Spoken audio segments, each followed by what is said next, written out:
Hello, and welcome to another episode of Cell Culture's Most Wanted. Today we profile three of the most insidious killers of cell cultures: yeast, mold, and bacteria.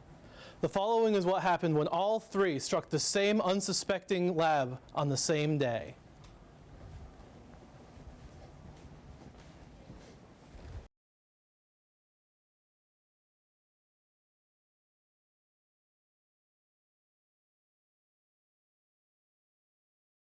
A lab technician, who wishes to remain anonymous for his own protection, found that 3 of his 4 culture flasks appeared to be contaminated.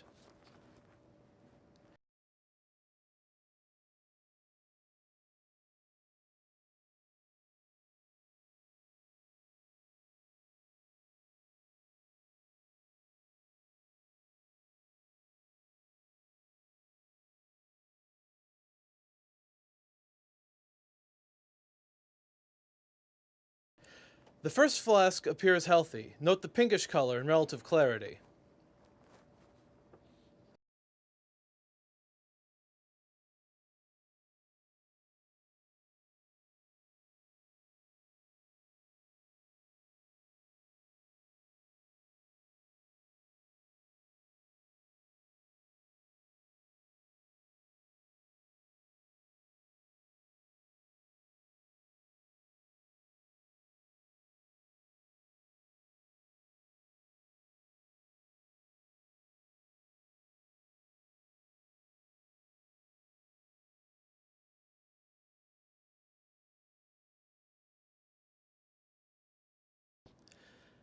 These are Chinese hamster ovary cells.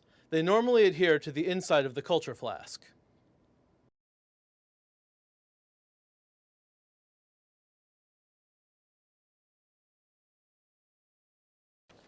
This flask appears to be contaminated with mold. The dark color indicates the presence of basic wastes. Colonies of mold are visible to the naked eye. This flask is infected with bacteria. It has become cloudy and taken on a yellowish color, indicating the presence of acidic wastes. This flask appears to be contaminated with yeast. Note the yellow color similar to the bacteria. It also has taken on a cloudy appearance.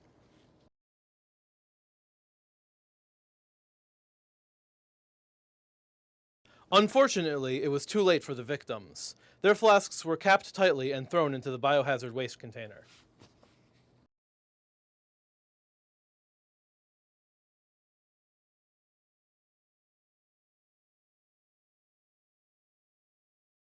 Now that the killers have been identified, the lab personnel have to make sure that they don't strike again. Work surfaces should be cleaned with 70% ethanol solution. Laminar flow hoods should be placed in low traffic areas so that air currents created by passing people don't interrupt the curtain of air, which prevents airborne contaminants from entering. The incubator should also be cleaned with ethanol solution, as should the hot water bath that is used to warm culture components. When not in use, make sure that hoods are properly shut off with the glass sashes closed.